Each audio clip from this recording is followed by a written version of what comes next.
창세기 45장 1절에서 5절까지 말씀입니다. 다 찾으신 줄 알고 한 절씩 교독하겠습니다. 요셉이 시종하는 자들 앞에서 그 정을 억제하지 못하여 소리질러 모든 사람을 자기에게서 물러가라 하고 그 형제들에게 자기를 알리니 그때에 그와 함께한 다른 사람들이 없었더라.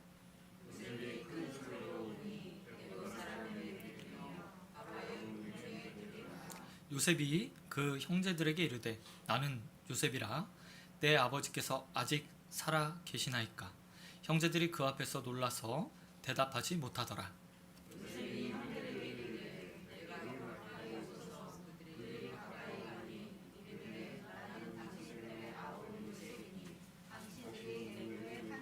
같이 읽겠습니다. 당신들이 나를 이곳에 팔았다고 해서 근심하지 마소서. 한탄하지 마소서. 하나님이 생명을 구원하시려고 나를 당신들보다 먼저 보내셨나이다. 아멘. 아멘. 네, 오늘 말씀 가지고 믿음으로 해석되는 일상, 믿음으로 해석되는 일상이라는 제목으로 말씀 같이 나누어 하겠습니다. 오늘 본문은 우리가 너무나 잘 알고 있는 본문입니다. 요셉이 형제들과 재회하는 장면들을 담고 있습니다. 이 장면까지 오기까지요, 요셉은 정말 많은 어려움을 당했습니다. 창세기 37장에서 처음 꿈을 꾸고 형제들에게 떠벌리는 바람에 안 그래도 미운 요셉이 더 형제들에게 미움을 받았습니다. 그런데 창세기 37장만 생각해보면 45장은요 그 꿈의 성취, 그 꿈이 어떻게 이루어졌는가를 보여주고 있습니다. 사실 그것도 일부분만이죠. 왜냐하면 볕단, 태양과 달이 절하는 이것은 아버지와 만남을 통해서 완전하게 이루어지기 때문에 자기 꿈에요 반절이 성취되는 내용을 오늘 사실 담고 있습니다. 그런데 여기까지 오기까지 얼마나 요셉이 많은 고난과 어려움을 겪었는지 좀 생각해 볼 필요가 있을 것 같습니다. 요셉의 꿈 이야기 이후에 형제들은 요셉을 더욱 미워했습니다. 원래 미워했는데 더 미워하게 된 거예요. 그리고 결국 형제들은 요셉을 노예로 팔아 버립니다. 그런데 노예로 팔리기 그 내용을 딱 보면요 37장에서 요셉이 2번이나 죽을 뻔해요. 요셉을 보자마자 형제들이 맨 처음에 생각하는 건 죽여야겠다였습니다. 죽여야겠다. 저를 죽여야겠다. 그 이야기를 누벤이 들어요. 그리고 누벤이 형제들을 말리죠. 죽이지는 말자. 그래서 요셉이 왔을 때 구덩이에 빠뜨리게 됩니다. 그리고 형제 유다가 없는 사이에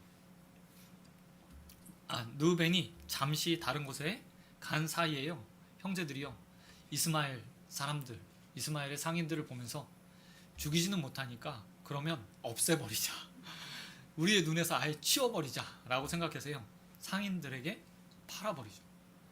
원래 이때도요 사실 굴에 갇혀있는, 구덩이에 갇혀있는 형제들이 요셉을 형제들이 죽이려고 합니다. 근데 26절에 보면 창세기 37장 26절에 보면 유다가 이거 또 말려요. 한번. 유다가 죽이지 말자, 저기 상인 지나가니까 그럼 팔아버리자. 형제들 마음 가운데 요셉을 얼마나 미워했는지 보이는 거죠. 내 형제인데 이복 동생이긴 하지만 그래도 형제 아니겠습니까? 같이 밥을 먹고 잠을 자고 일상생활을 같이 했을 텐데 너무 싫어서요 죽이고 싶었어요. 그런데 두 형제의 어떻게 보면 도움으로 인해서요 죽음은 면하고 노예로 팔려오게 됩니다. 노예 생활은 순탄했습니까? 아니요, 처음에는 좀 괜찮았어요. 요셉이 좀 팔리고 나서 제가 보기엔 좀 달라진 것 같아요. 이전까지는 채색 옷 입고 살았기 때문에 노동이라는 걸 전혀 해보지 않았을 거라고 저는 상상하거든요. 그가 험한 일을 했을 거라고 상상하지 않습니다. 생각이 되지 않습니다. 그런데 노예 생활하는 동안에 요셉이 엄청 열심히 일해요. 너무 잘하는 거예요. 성실해요. 보디발의 집에서 너무 일을 열심히 하고 잘하니까 그를 그 가정의 집사, 그러니까 모든 노예들을 관장하는 집사로 세울 만큼 그가 성실히 그리고 아주 잘 일했다고 이야기합니다. 이 정도만 돼도 좀 살만하다 싶었는데 문제가 생기죠. 보디발의 아내가 유혹을 합니다. 근데 요셉이요, 이런 지하에 거절을 해요. 어떻게 하나님이 보고 계시는데 나는 그런 잘못 할 수 없습니다 라고 뛰쳐나가게 되죠. 이때 보면요, 요셉이 얼마나 성실했고 근면했는지, 믿을 만한 사람이었는지를 보디발이 증명해 주고 있어요. 여러분 만약 여기 이창준 집사님 계시고 이동구 집사님도 계시고 우리 장로님도 계신데 누가 내 아내를 겁탈하려고 했었다 미수에 그쳤지만 그 얘기를 들으면 어떻게 하겠어요? 내가 힘 있고 권력 있고 내가 보디발처럼 사명을 거두릴 수 있고 감옥을 집에 둘 수 있는 그런 사람이었다면 어떻게 하겠습니까? 저 같으면 당장 사형 목을 베어버리죠. 누가 감히. 그 당시의 법이 그랬어요. 노예가 주인을 범해? 자유자를 범해? 말이 안 되는 일이죠. 그런데 요셉의 행실과 요셉의 성품을 너무나 잘 알고 있었던 보디발이요, 요셉을 죽이지 않아요. 어떻게 하죠? 자신의 집의 감옥에 가두게 됩니다.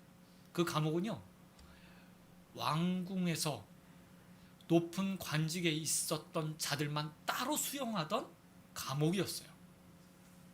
근데 요셉이 그 감옥에 들어간 거예요. 이 말은 뭐죠? 보디발이 자기 아내보다, 이렇게 말하면 그렇지만 요셉부터 믿었던 거예요. 안 해줄 수는 없고 내 아내가 그렇게 말했기 때문에 내 아내의 체면이 있잖아요. 근데 요셉은 죽이기 너무 아깝고 그를 믿었던 거죠.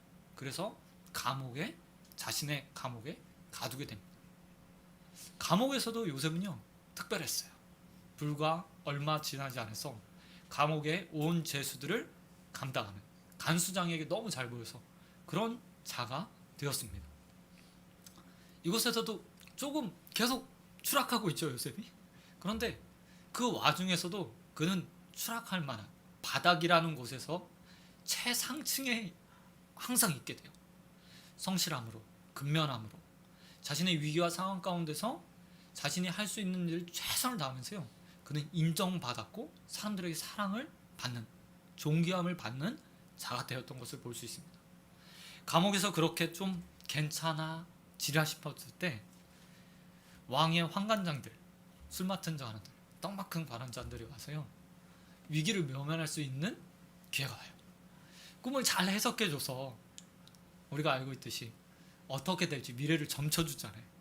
그런데 이 인간들이 나중에 사면 받고 나서 어떻게 합니까? 입을 싹 닦아요. 요셉을 기억해 주겠다고 철석같이 약속했는데 아니요, 다 잊어버려요. 그리고 나서 얼마 한참이 흐른 후에 바로가 꿈을 꾸고 그것 때문에 요셉이요, 꿈을 해석해주며 지금의 자리까지 왔어요. 순탄하지 않는 여정이었죠. 근데 그 출발이 어디서부터 시작합니까? 형제들 때문에. 요셉의 잘못도 분명히 있었어요. 그런데 요셉의 입장에서는 생각해보면 아닌 거예요. 나는 꿈꾼 대로 이야기했을 뿐이잖아요. 그들의 심기를 건드리려고 한 게 아니고 나는 순수하게 꿈꾼 것을 형제들에게 이야기한 것 뿐이에요. 근데 형제들이 날 미워해서 노예로 팔아버렸고 그걸로 인해서 노예 생활도 하고 감옥에도 가고 안 겪어도 되는 고초와 고난을 다 겪은 겁니다. 그리고 나서 먼 시간이 흐른 후에 형제들을 만났어요. 그리고 오늘 본문의 이야기가 시작돼요. 근데 이 상황 가운데서 요셉과 달리요, 형제들은 두려움에 떨어야 했습니다. 3절 말씀을 보세요. 요셉은 1, 2절에서 보니까 너무 감정이 복받쳤어요. 자신을 형제들에게 드러내는 그 순간, 자신이 이전에 겪어왔던 모든 어려움들, 고난들이 아마 주마등처럼 쫙 지나갔겠죠? 그러나 형제들에게 자신을 살아있다는 것을 알리는 것이 너무 기뻐서요. 눈물을 펑펑 정말 울부짖으며 흘리게 됩니다. 그런데 그 모습에 형제들이요 두려웠어요. 두려웠어요. 3절에 보니까 요셉과 달리 그들은 완전히 공황 상태에 빠지게 됩니다. 요셉이 말하잖아요. 내 아버지는 살아있습니까? 그러자 형제들이 어떻게 합니까? 아무 말 못해요. 이게 뭐죠? 이게 믿기지가 않는 거예요. 분명히 팔아 넘겼는데, 그리고 집에서 일 하나 안 해본 그가 살아있을 거라고 상상도 안 했던 거죠. 더욱이나 총리? 노예가 어떻게 총리가 돼요? 말이 안 되는 일이잖아요. 근데 요셉이 떡하니 나타나서 내가 요셉입니다. 내 아버지는 살아있습니까? 라고 말하는데 형제들이 진짜 놀라 자빠져서 아무 말도 못하고 입을 꾹 닫았습니다. 더욱이 4절에서요 요셉의 말에요 더 놀랐을 거예요. 요셉이 어떻게 보면 좀 짓궂은 것 같아요. 요셉이 뭐라고 말하냐면 45장 4절 말씀해 보니까 이렇게 말하고 있어요. 요셉이 형들에게 이르되 내게로 가까이 오소서. 여기까지는 좀 괜찮죠. 그들이 가까이 가니 이르되 나는 당신들의 아우 요셉이니 당신들이 애굽의 반찬이라. 와, 대놓고 앞에서 칼을 쿡 찌르는 것 같아요. 그들의 치부, 그들의 잘못, 내가 누군지 알죠? 형들, 나 보이죠? 당신이 나 팔았습니다. 이 말 들었을 때 형들의 마음이 어땠을까요? 아마 온 5장 6보가 간이 철렁이라는 표현이 맞겠죠. 난 죽었구나. 난 죽었구나. 모든 권세를 애굽이라는 이 거대한 나라의 총리가 된 요셉, 그리고 지금 그가 하는 말, 형들이 나 팔았죠. 이 말에 아, 난 죽었구나 라고 생각했을 겁니다. 그런데 이게 여기서 끝나는 거예요. 정말 형제들은 쥐구멍이라도 있으면 피하고 싶었을 텐데 요셉의 미움이 여기서 딱 끝나게 돼요. 오히려 요셉은 5절에서 이렇게 말합니다. 당신들이 날 팔았다고 해서 파는 것에 대해서 두려워하지 마십시오. 근심하지 마십시오. 한탄하지 마십시오. 라고 말하며 그들을 완전하게 위로해줘요. 위로. 아니, 안심시켜준다는 표현이 더 맞을 것 같아요. 안심시켜줍니다. 그리고 나서 요셉이 뭐라고 얘기하는지 보시기 바랍니다. 5절 하반절에 이렇게 말해요. 당신 나를 팔았지만 근심하지 마십시오. 한탄하지 마십시오. 하나님이 생명을 구원하시려고 나를 당신보다 먼저 이곳에 보내셨습니다. 요셉은 단순히요 용서하는 것에서 그치는 것이 아니라 지금 이 상황을요 믿음으로 해석해내고 있는 거예요. 형들 나 팔았지? 그거 내가 용서해 줄게. 이 정도가 아니라 이 모든 상황들이 다 하나님의 계획과 일하신 가운데 있었습니다. 그러니 당신들이 행한 그 모든 것들을 염려하지 말고 한탄하지 마십시오 라고 말하고 있다는 겁니다. 요셉이 좋은 성품을 가졌기 때문에 이렇게 말할 수 있었을까요? 제가 처음 말했죠. 지난주에, 아니 한 달 전에 요셉 어떤 사람이라고요? 자기밖에 모르는 인간. 형제들 마음 전혀 아랑곳하지 않는 사람이었어요. 근데 그가 완전히 바뀐 거예요. 형제들 마음을 헤아리고 있죠. 그들이 얼마나 놀랬을까, 얼마나 자책하고 있을까, 그로 인해서 그들이 얼마나 두려워하고 있을까를 생각하면서 이렇게 말하고 있어요. 이거 다 하나님의 계획입니다. 그러니 두려워하지 마십시오. 이렇게 될 수 있었던 이유는 그가 고난과 환난 가운데서요 믿음이 자라났기 때문에, 성장했기 때문입니다. 요셉은 자신의 삶을 하나님의 계획과 일하심으로 해석하고 있어요. 다시 말해서 믿음의 눈으로 지금 상황을 바라보고 있는 거죠. 요셉은 형제들이 자신을 팔아넘기는 순간을, 또 보디발의 아내를 통해서 누명을 쓰는 순간, 자신의 철석같이 약속했던 환관장들이 입을 싹 닫는 그 순간도 다 하나님의 계획 가운데 있었다고 지금 말하고 있는 거예요. 그런데 요셉이 처음부터 모든 일상을 하나님의 계획, 일하심으로 받아들였을 거라고 저는 생각하지 않습니다. 삶의 과정을 겪으면서 그가요, 한 단계 한 단계 상황이 바뀌고 변해가고, 그 가운데 더 나빠지기도 하고 좋아지는 것들을 보면서요, 그가 고난 가운데 점점 하나님을 인식하고 인정하면서 지금의 모습까지 오게 된 거죠. 그리고 우리에게도 오늘 요셉이요, 이렇게 도전하는 것 같아요.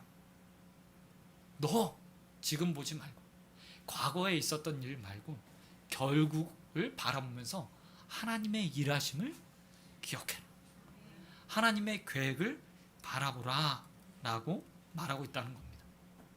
여러분, 믿음이 뭘까요? 믿음은요, 일상에서 하나님을 인정하는 거예요.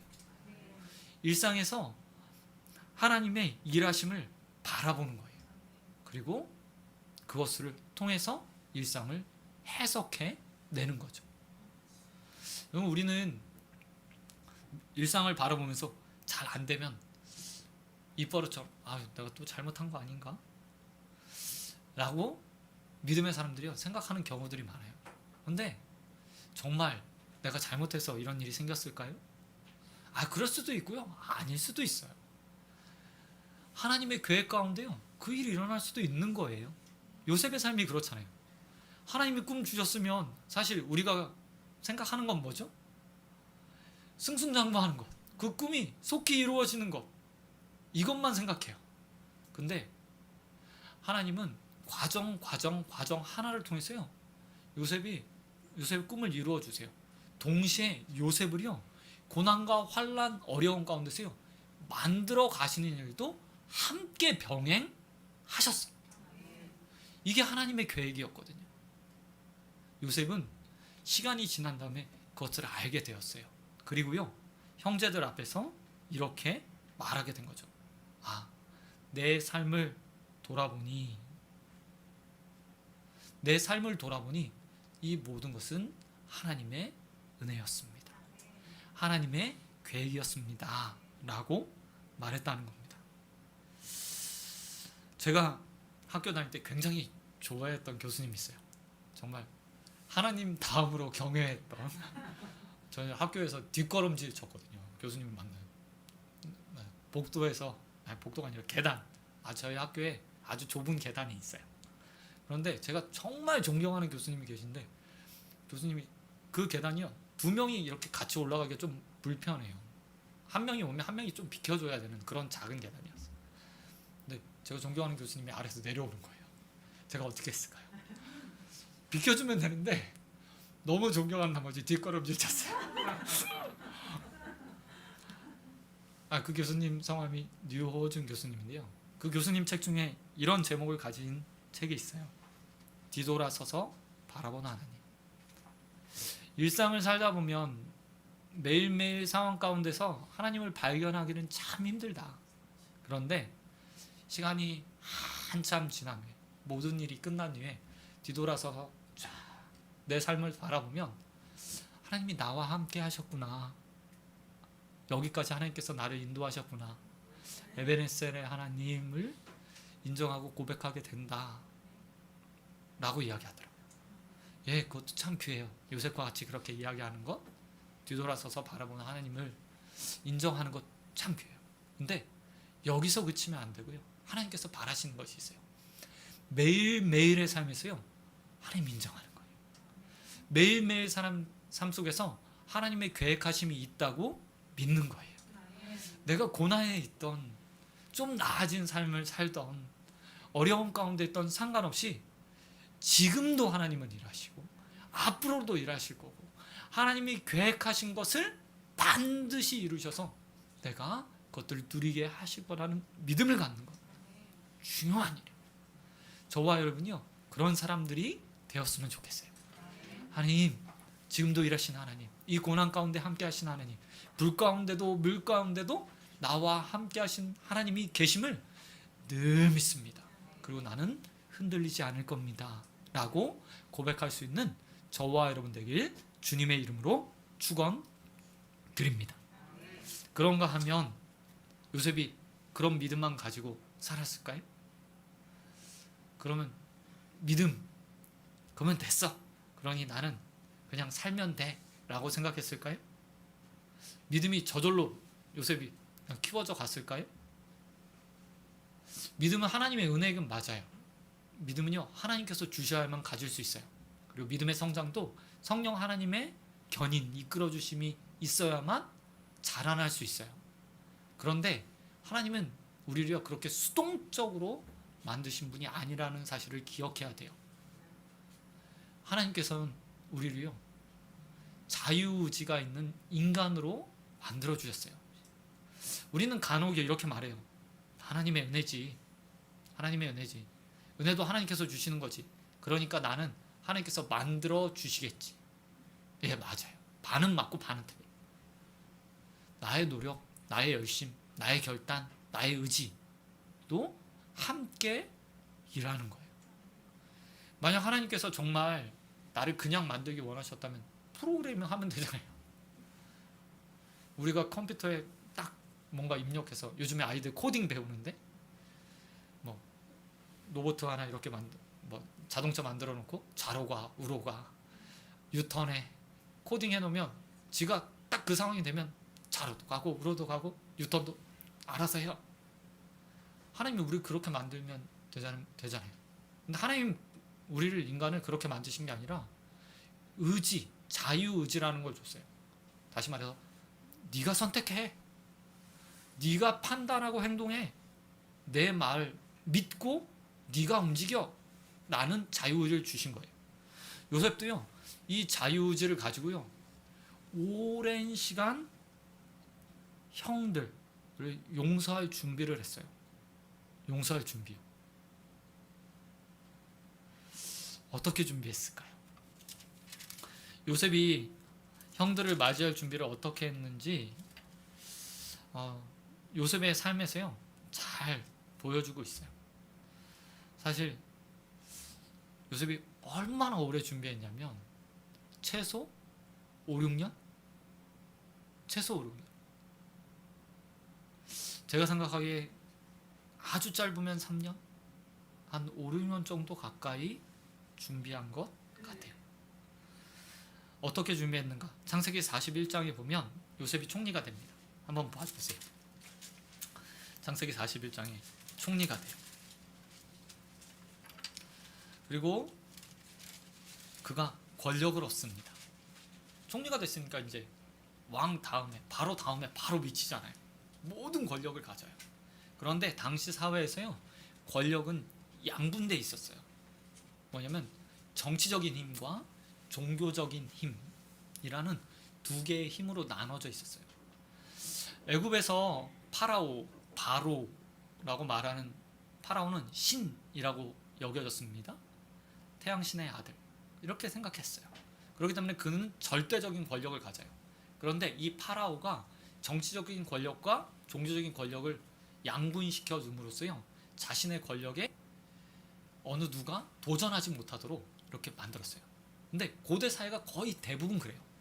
왕이 있고 그 밑에 왕을 따르는 총리나 아니면 군사들이 있고요, 그와 반대편에 종교적 힘을 가진 자들이 있어요. 그래서 때로는 이 두 개의 힘이요, 수평관계에 놓이는 나라들도 있을 만큼요, 그런 나라들도 있을 거예요. 때로는 종교의 힘이 왕보다 더 큰 상황들도 있을 때도 있었어요. 이게요, 혼재되면서 막 가는 거예요. 근데 애굽은 좀 달랐어요. 바로가 있고, 최상위층의 바로가 있고, 그들을 보니까 요셉이요, 정치적 권력을 가진 총리가 됐잖아요. 근데 그에게 더 큰 힘이 주어져요. 청년이 들기 전에 요셉에게 두 아들이 나되 곧 온 제사장 보디베라의 딸 아스낫이 그에게서 낳았느니라. 지금 누구랑 결혼했어요? 제사장. 종교적 힘을 관장하는 제사장과 결혼을 한 거예요. 정치 권력과 종교 권력을요, 요셉이 이렇게 이제는 함께 줄 만한 그런 만한 자리에 오르게 된 거예요. 요셉의 권력이 어느 정도인지 이제 태양신 바로 미친 거예요. 바로 미친 거예요. 원래 미치였지만 이제 종교적인 영향력까지 끼칠 수 있을 만한 사람이 된 거죠. 여러분, 이렇게 됐다면 어떻게 됐을까요? 제가 만약 요셉처럼 총리가 되었다면 저는 당장 고향으로 달려갔을 겁니다. 내 형제들 나와. 나 팔아먹었지. 요셉 그렇게 하지 않아요. 기다리죠.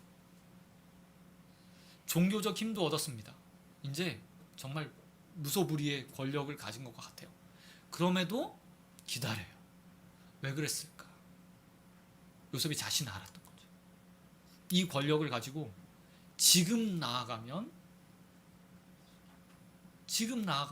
내 형제들에게 어떤 일을 행할지 모른다. 자신의 마음을 장담할 수 없었던 거예요. 용서해 줄 수 있어 라고 그렇게 생각했을지도 모르겠어요. 근데 동시에 그의 마음에 다른 마음도 있었던 거죠. 내 마음이 변하면 어떡하지? 그가 말했던 것처럼 하나님께서 온 가족을 살리기 위해서 나를 먼저 보내셨다고 45장에서 이야기하는데 이 마음을 이미 그가 가진 것 같아요. 그러면서 동시에 고민했던 거죠. 하나님께 그렇게 보내셨는데 내 마음이 바뀌어서 내 형제들에게 내 힘을 마음껏 사용해버리면 어쩌지? 그리고 나서 그가 그의 마음을 다잡아 매기 위해서 어떤 일을 하냐면요, 아이들의 이름을 부르며 자신의 마음을 준비해요. 두 아이를 얻었잖아요. 두 아이의 이름을요, 성경이 기록하고 있어요. 51절 보세요. 요셉이 그의 장남의 이름을 므낫세라 하였으니 하나님이 내게 내 모든 고난과 내 아버지의 온 집의 일을 잊어버리게 하셨다 함이요. 차남의 이름을 에브라함이라 하였으니 하나님이 나를 내가 수고한 땅에서 번성하게 하셨다 함이더라. 이게 요셉이요, 자신의 마음을 다스리는 방법이었어요.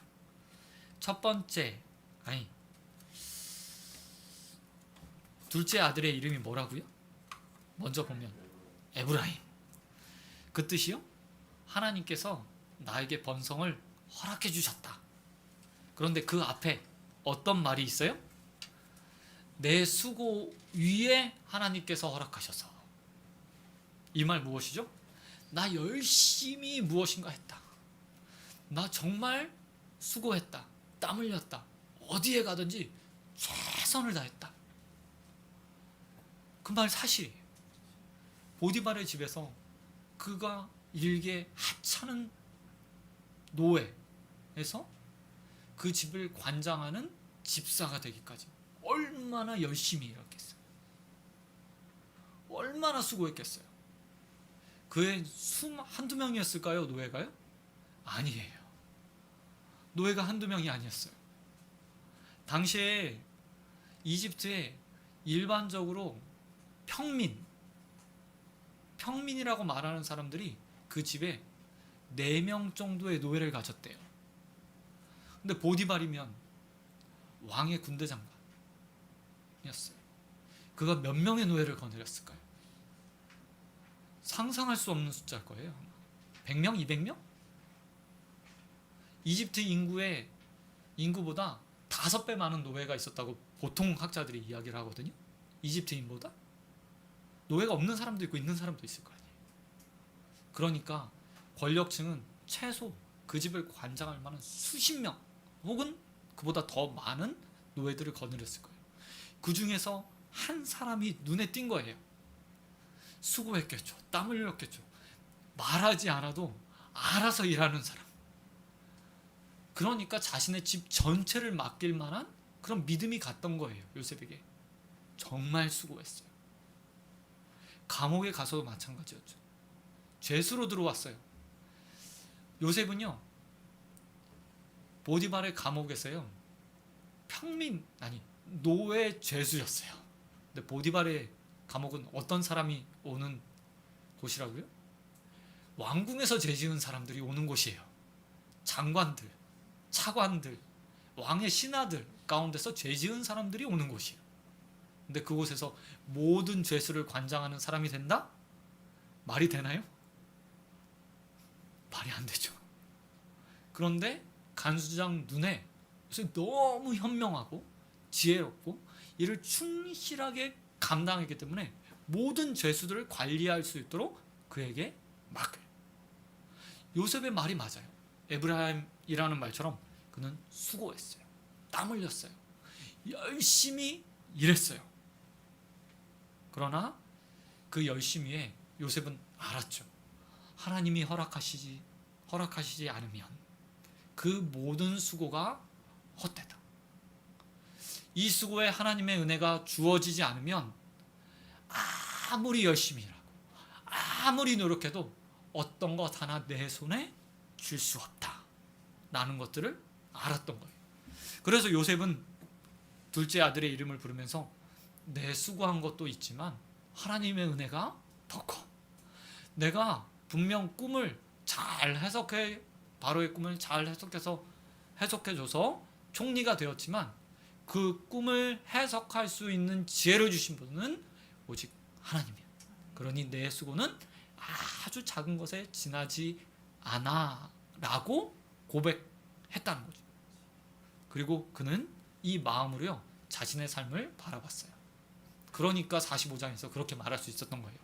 하나님이 나를 먼저 보내서 당신들의 생명을, 우리 가족들의 생명을 구원하기 위해 먼저 보내신 것뿐입니다 라고 말할 수 있다.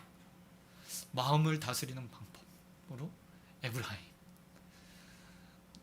아마 요셉이요 자신의 수고만 생각했다면 그는 형제들에게 이렇게 자비로운 사람이 되지 못했을 거예요. 나누고 베풀지 못했을 거예요. 여러분, 수전노라는 말 알죠? 어렵게, 정말 어렵게 부자가 된 사람들의 주머니는 잘 열리지 않는다고 일반적으로 이야기해요. 자신을 위해서, 자신 가족을 위해서, 자신의 먼 미래를 위해서 쌓고 쌓죠. 그리고 꽉 쥐고요 안 놔요. 모든 사람이 그런 건 아니지만 일반적으로, 보편적으로 그렇다고 이야기해요. 근데 요셉도 그랬을지 몰라요. 내 수고만 생각했다면 그도요 형제들 용서? 만부당 천부당 한 날. 내가 얼마나 고생했는데 형제들 때문에. 내가 노예생활 채색옷 입다가 이 남루한 그지 같은 옷 입으면서 내가 노예생활 얼마나 수고했는데. 내가 감옥에서 얼마나 고생했는데. 보디발? 내가 무고한 거 알면서 나 감옥에 집어넣었어? 총리 되자마자 사형. 자기 수고만 생각했으면 그랬을 거예요. 그랬다는 이야기가 성경에 기록되어 있지가 않아요. 보디발에게 복수했다? 아니요.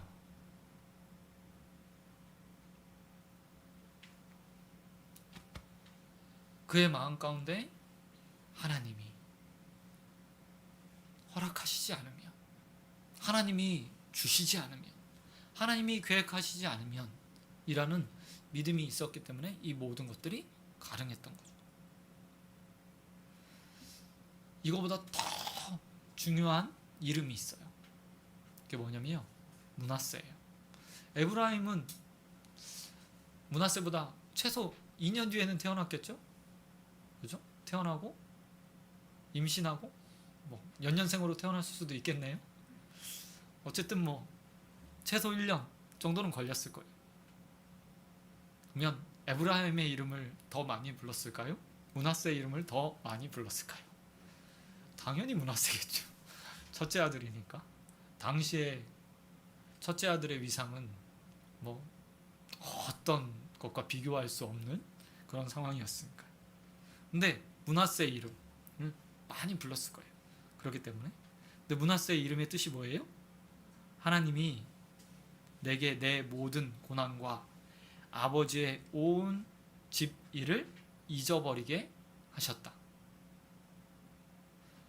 이게요, 저는요, 그냥 주어진 이름이 아니라고 생각합니다. 왜냐하면 요셉 스스로가 자신의 마음을 다스리는 방법이었다고 저는 생각해요. 믿음의 고백 가운데 하나님이 하시지, 하나님이 주시지, 하나님이 계획하셨지 라고 믿는 것과 이 상황 가운데서 나를 괴롭게 한 사람들을 직면했을 때 내 마음 가운데 올라오는 감정은요, 또 다를 수 있어요. 아시죠? 우리가 원수를 사랑해야 된다는 말을 모르는 사람 여기 계시나요? 용서하고 사랑해야 된다는 것 모르는 분 계시나요? 예수님이 나를 용서했던 것처럼 다른 사람도 용서해야 된다라는 것 모르는 분 계시나요? 아닙니다. 다 알고 있어요. 하지만 감정, 다스려지지 않는 감정이 우리 안에 존재해요. 왜 그렇죠? 우리가 하나님이 아니기 때문에. 우리가 사람이기 때문이에요. 우리가 하나님의 형상을 죄 가운데 잃어버렸기 때문이에요. 그렇기 때문에 우리는 온전하게 우리를 통제할 수 없어요. 그래서 요셉은요, 총리가 된 다음에 바로 형제들에게 가지 않았어요. 얼마나 기쁜 일이에요. 근데 그렇게 하지 않았어요. 하나님께서 그 형제들을 그의 발 앞에 보내시는 순간까지 요셉은 기다렸어요. 그리고 그 상황 가운데 끊임없이 결혼한 이후에 첫째 아들 므낫세를 낳고요, 되뇌었어요. 므낫세야, 내 사랑하는 므낫세야, 하나님이 내 모든 고난과 아버지의 집의 일을 잊게 하셨다. 자신의 뜻으로 아들의 이름을 지었을 거 아닙니까? 이게 무슨 뜻인지 그는 너무나 잘 알고 있었을 거예요. 수없이 부른 아들의 이름을 몇 번 불렀을까요? 하루에도 수십 번 부르지 않았을까요? 저도 제 아이들 잘할 때, 잘못할 때, 뭐 시킬 때, 밥 먹으라고 이야기할 때, 서율아, 은율아, 얘들아 부르거든요. 요셉도 마찬가지였어요. 얼마나 많이 불렀을까? 몇만 번? 몇십만 번? 형제들을 만나기까지 보면 뭐라고 얘기하냐면, 그 아들을 낳았을 때가 흉년이 들기 전이래요. 흉년 7년 이잖아요. 근데 흉년 가운데 맞나요?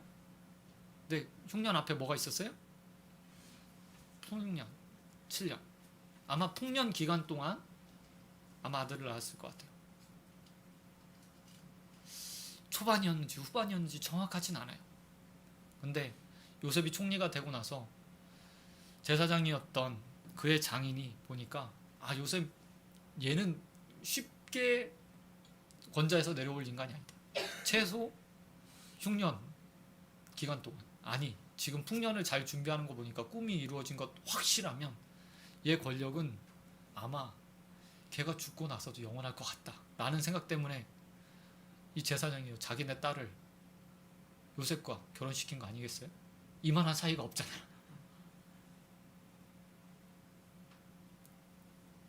다 계산하고 정치적 계산을 한 다음에 결혼시킨 거예요.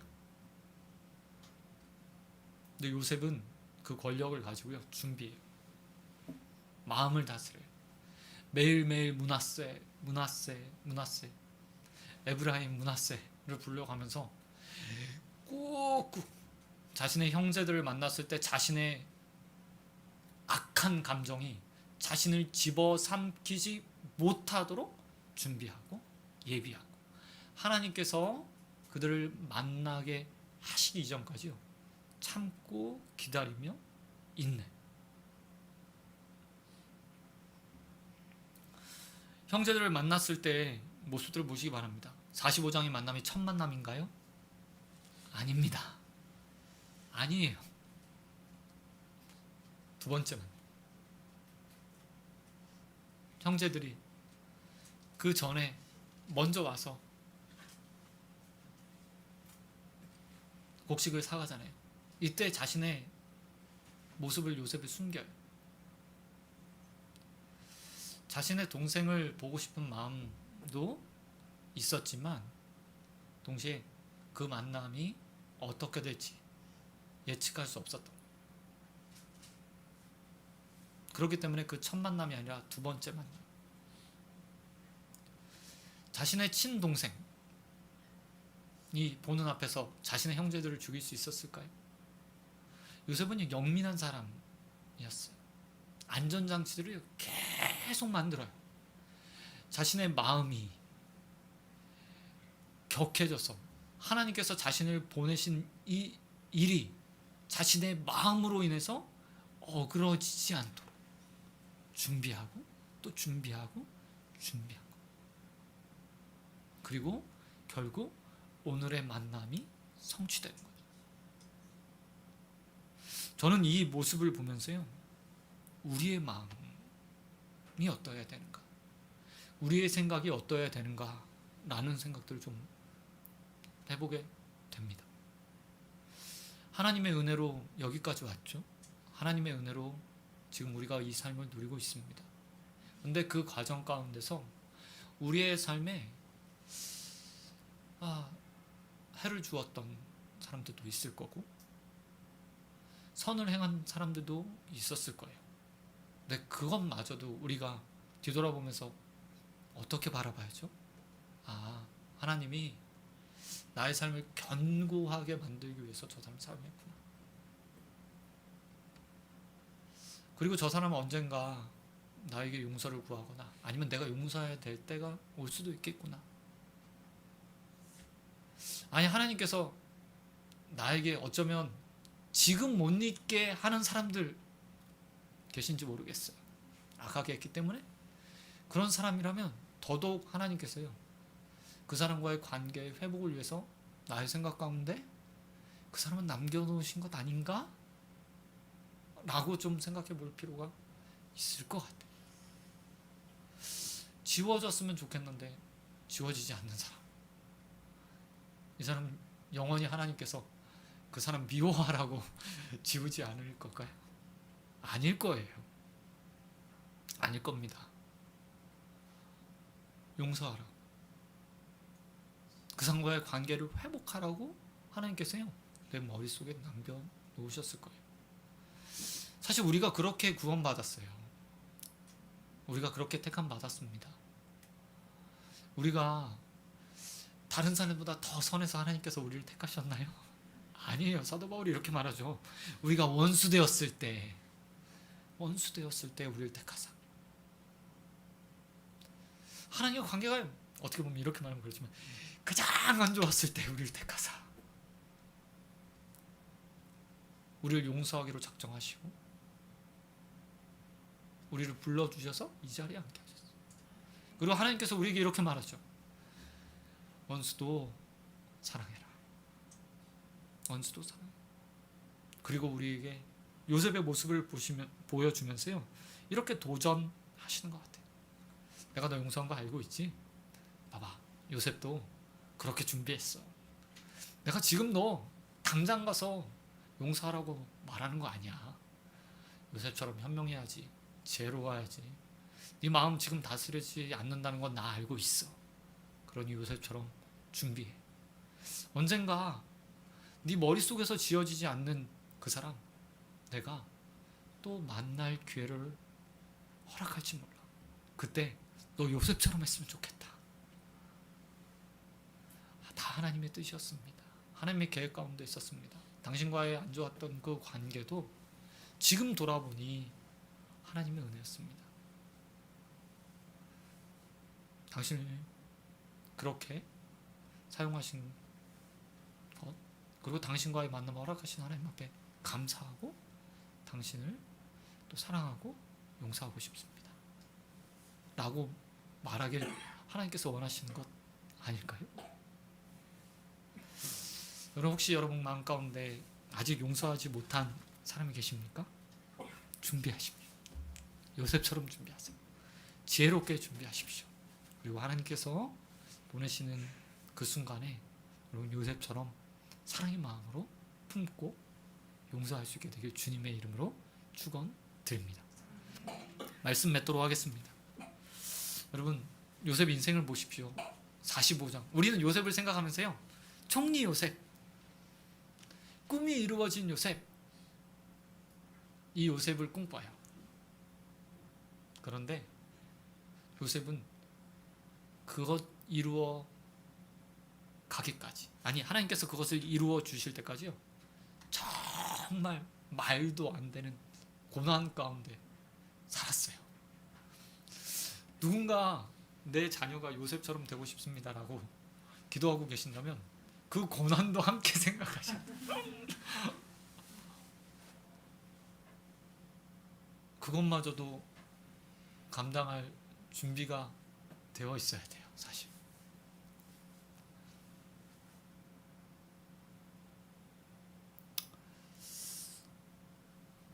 그런 요셉을 보면서 이렇게 되고 싶다, 저렇게 되고 싶다 보다요, 우리는 오늘 요셉의 고백에 좀 집중할 필요가 있을 것 같아요. 요셉이 뭐라고 말했다고요? 다 하나님 계획 가운데 있었습니다.